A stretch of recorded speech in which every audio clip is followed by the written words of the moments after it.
Après décembre 2011, le gouvernement burkinabé organise pour la deuxième fois un forum national de l'eau et de l'assainissement à Ouagadougou. L'ambition est d'assurer la mobilisation citoyenne et populaire ainsi que le dialogue multi-acteurs autour des enjeux de l'eau et de l'assainissement. L'édition de 2015 se tient du 12 au 14 février sur la problématique de l'accès permanent à l'eau et à l'assainissement pour tous à l'horizon 2030.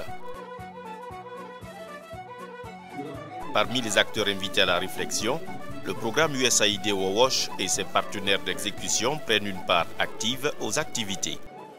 Nous avons mis en place une équipe de mise en œuvre qui comprend des partenaires internationaux comme IRC, qui est principalement focalisé sur la région du Sahel afin d'étudier la problématique de la gestion des infrastructures, du suivi et de l'évaluation de ces infrastructures au niveau communal. Nous avons aussi des partenaires comme Winrock International qui s'occupent beaucoup plus du problème de l'accès à l'eau, donc l'utilisation multiple de l'eau au niveau des différentes communautés. Nous avons aussi un autre partenaire international, CARE, partenaire américain aussi comme Winrock, qui s'occupe surtout de l'aspect genre ici au Burkina Faso. Donc nous avons aussi d'autres activités avec ces partenaires dans d'autres pays. Alors, il ne s'agit pas uniquement de partenaires internationaux, mais nous avons aussi des partenaires locaux qui travaillent soit indépendamment de ces partenaires internationaux, soit en collaboration avec ces partenaires internationaux. À ce forum, ces partenaires ne passent pas inaperçus. L'affluence est au rendez-vous dans les stands où ils exposent leur savoir-faire. C'est surtout des résultats de leurs expériences en matière d'eau et d'assainissement sur le terrain. C'est un projet qu'on appelle Triple S au Sahel. Le projet vise spécifiquement à identifier les obstacles à l'accès à l'eau potable et maintenant rechercher les solutions à ces obstacles. On essaie d'appuyer ces communes à trouver un système pour mieux gérer leur parc hydraulique.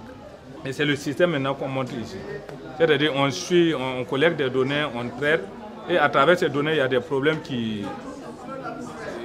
sont soulevés et on essaie de trouver des activités. On planifie des activités pour résoudre ce problème. Pour avoir de l'eau potable, nous avons ce type de pompe qu'on appelle la pompe Faso. C'est-à-dire on peut passer du puits traditionnel que vous voyez là, l'améliorer et avoir ça. Maintenant l'idée est de promouvoir, de permettre aux populations en fait, d'avoir de l'eau potable. Ça c'est pour ce qui est de l'eau potable. Maintenant pour le puits maraîcher, il y a une autre variante qu'on appelle communément la pompe vélo. La pompe à vélo là, pour le maraîchage, c'est le même principe. C'est pour faciliter le moyen d'exode. On pédale, le maraîcher pédale et l'eau sort. Vous secouez, c'est un comprimé effervescent. Vous secouez et puis vous le déposez. Pendant 30 minutes, le produit va faire son effet et l'eau est prête pour la consommation. À travers le financement, l'appui financier de l'USAID WAWASH, aujourd'hui nous sommes en train de faire la distribution de Aquatab, un produit qui désinfecte l'eau de boisson à domicile. La contribution de USAID WAWASH et ses partenaires au forum, c'est aussi leur participation aux communications. L'IRC est sollicité pour apporter un éclairage sur les enjeux de la mise en œuvre du droit à l'eau et à l'assainissement. Actuellement, il y a toute la réflexion qui est engagée pour l'élaboration de la nouvelle politique de l'eau qui a 5 sous-programmes, incluant donc un programme d'approvisionnement en eau potable, un programme d'assainissement des eaux usées excréta, un programme pour la gestion intégrée des ressources en eau, un programme gouvernance, entre autres, à l'horizon 2030. Tous les efforts de l'État, en termes de perspective, doivent concourir justement à ce que le droit à l'eau et à l'assainissement puisse être considéré au niveau requis. L'IRC a également partagé son expérience sur les déterminants de la demande et de l'utilisation des points d'eau potable dans 2 communes, Gorgadji et Arbinda. Ce qui motive les problèmes ou démotive les populations à aller aux sources d'eau, c'est peut-être on a vu l'éloignement. On a vu que pour certaines catégories de personnes, quand le forage est éloigné, ils préfèrent aller aux sources d'eau non potables. On a vu également qu'au niveau de la qualité, quand le goût de l'eau ne correspond pas au goût souhaité par la population, malgré le fait que l'eau du forage ait été décidée comme de l'eau potable, la population préfère aller aux sources d'eau non potable. Différentes solutions, nous les avons expérimentées en collaboration avec les communes et nous sommes fiers aujourd'hui d'arriver à des résultats suffisamment éloquents en termes d'abord d'appropriation de la gestion de l'eau par les autorités locales et par les opérateurs de services qui sont au niveau local. Aujourd'hui, nous avons dans les 2 communes où nous sommes focalisés pour cette expérience, nous avons une bonne capacité de supervision et de suivi de la gestion des services d'eau. Tout le travail qui a été fait au niveau communal, tout le travail qui a été fait au niveau régional a été documenté et nous sert de support pour intervenir au niveau national. Aussi, ce centre s'est illustré dans la préparation et la modération des tables rondes, comme celle portant sur l'érection du secteur de l'eau en secteur prioritaire. Nous avons sollicité, dès le début de l'organisation du forum, la contribution du IRC qui s'est tout de suite manifestée avec sa technicité. Ensuite, nous avons le positionnement stratégique du Burkina Faso au sein de la communauté internationale, qui a aussi été piloté de main de maître par l'IRC. Vous savez que cette question aussi est très importante aujourd'hui. Nous avons plusieurs institutions sous-régionales, internationales, qui évoluent dans le domaine de l'eau, qui agissent, qui pilotent les questions d'eau au niveau de la sous-région. Et en fonction du positionnement stratégique du pays, en fonction de la position des nationaux au sein de ces institutions, beaucoup de ressources peuvent être dégagées. Pour sa part, l'USAID WAWOSH a exposé sur la problématique de la qualité de l'eau au Burkina Faso. Si on démarre avec les forages, si on regarde les résultats des forages, une bonne partie des forages, environ 30% de ces forages sont contaminés. Donc, les autres forages qui ne sont pas contaminés, leur eau se contamine lors du transport et du stockage. Si on regarde l'eau qui sort et qui vient des puits traditionnels, plus de 90% de cette eau est contaminée. Et l'une des solutions que nous sommes en train d'utiliser, c'est les tablettes pour purifier l'eau. Une tablette de chlorine peut purifier 20 litres d'eau et elle se vend à 10 francs CFA. Par ailleurs, il a présenté les résultats d'une étude sur la politique d'optimisation du taux d'accès à l'eau potable dans les communes rurales. À présent, nous allons passer aux résultats obtenus dans le village de Koudjéré, qui est localisé dans la commune de Tanguy-Dassouli. Cette étude a consisté à utiliser un outil appelé la comptabilité de l'eau. En fait, la comptabilité de l'eau est une méthode qui permet d'estimer les besoins en eau de la population et les sources d'eau existantes afin de calculer les écarts entre les besoins projetés et les sources d'eau existantes. Une autre communication apportée sur la résilience au changement climatique par la diffusion d'informations agro-météorologiques aux producteurs. Le contenu des formations et les conseils qui ont suivi tout le long de la saison ont permis à ces paysans-là de mieux faire les choix, par exemple, des terrains. Parce que s'ils savent que la saison va être courte, ils choisissent les cultures et les variétés qui peuvent être adaptées. La formation des acteurs du secteur de l'eau et de l'assainissement est capitale. Mais il ressort de cette autre présentation l'inadéquation de certaines formations par rapport aux besoins du terrain.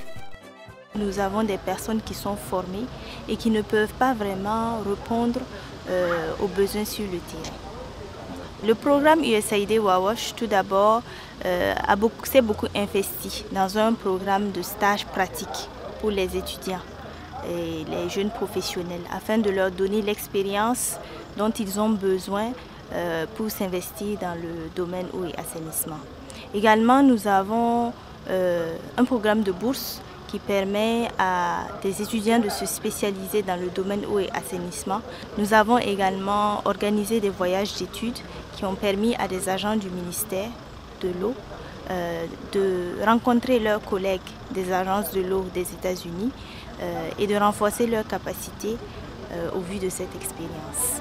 2015 marque la fin de la mise en œuvre du programme USAID WAWOSH pour la plupart des partenaires. Pour les responsables, les acquis présentés à ce forum de l'eau et de l'assainissement doivent être capitalisés. Pour le programme qui est en fait géré par Florida International University, qui est une université américaine en Floride avec laquelle je travaille, l'université s'est engagée justement à continuer le travail que nous avons commencé. Donc nous allons continuer à avoir une présence ici pour justement s'assurer à ce que notre travail continue. L'autre aspect qui est très important, c'est que nous avons travaillé avec des partenaires locaux et justement pour développer leurs capacités. Notre programme de développement des ressources humaines couvre le travail avec les professeurs des universités pour développer des cours sur l'eau, l'hygiène et l'assainissement. Il est clair que le travail qui a été entamé doit être poursuivi. Parce que changer les politiques, accompagner le pays pour adopter des stratégies appropriées pour le développement des services d'eau, c'est le chantier qui s'ouvre pour les 15 prochaines années. Ces communes attendent que les nouvelles dimensions de la gestion des services d'eau que nous les avons accompagnés à prendre en charge puissent être transcrites efficacement dans le plan communaux de développement des services d'eau et d'assainissement. Et ces plans communaux de développement vont être déclinés, maintenant qu'on a bouclé les OMD, ces plans vont être déclinés pour la période 2016 à 2030, conformément au nouvel agenda national qui se décline. Et ces communes ont besoin de notre assistance, de notre appui pour que ces savoir-faire, ces nouvelles solutions puissent être bien intégrées. Malheureusement, nous n'avons pas de perspective de financement additionnel ou de poursuite de financement de la part de USAID. C'est vraiment regrettable. Et donc, du coup, nous nous sommes engagés dans la recherche de ressources additionnelles, de ressources complémentaires pour poursuivre ce travail. Les objectifs du millénaire pour le développement OMD sont également à terme. À l'horizon, les regards sont tournés vers 2030. USAID WAWASH et ses partenaires d'exécution pensent que les efforts doivent être poursuivis. Nous avons un accès à l'eau qui est assez élevé au Burkina, mais l'accès à l'assainissement est très faible, il continue d'être très faible. Donc le post-OMD, à mon avis, on doit se concentrer sur deux aspects qui sont très importants. Premièrement, s'assurer que le secteur de l'eau devient un secteur prioritaire au Burkina Faso. Donc un secteur qui va bénéficier d'un appui beaucoup plus conséquent. Deuxièmement, c'est justement de développer des objectifs qui sont des objectifs réalistes. Notre conviction pour le post-2015, c'est qu'il faudra qu'on arrive à trouver le mécanisme et le dispositif à travers lequel les ressources qui sont mobilisées par l'État au profit du secteur puissent nous aider à faire ce travail. Parce qu'en définitive, ce travail que nous avons accompli dans la région du Sahel contribue directement aux objectifs nationaux. Si on reconnaît l'intérêt, la valeur ajoutée du travail que nous faisons, il faudra qu'on trouve l'acrobatie, l'astuce, le mécanisme approprié pour que les ressources qui sont déjà disponibles au niveau national et qui ne sont pas utilisées et qu'on n'arrive pas à consommer puissent nous être mises à disposition pour que nous puissions faire le travail qui est un travail d'intérêt public. Le Forum national de l'eau et de l'assainissement, édition de 2015, aura mobilisé 650 participants pendant 3 jours. L'IRC et les différents partenaires du programme USAID WAWASH ont partagé leurs solutions et confirmé leur engagement en faveur d'un accès permanent pour tous à l'eau et à l'assainissement à l'horizon 2030 au Burkina Faso. À la clôture du plus grand rassemblement national pour la cause de l'eau et de l'assainissement, rendez-vous a été pris pour la prochaine édition en 2018.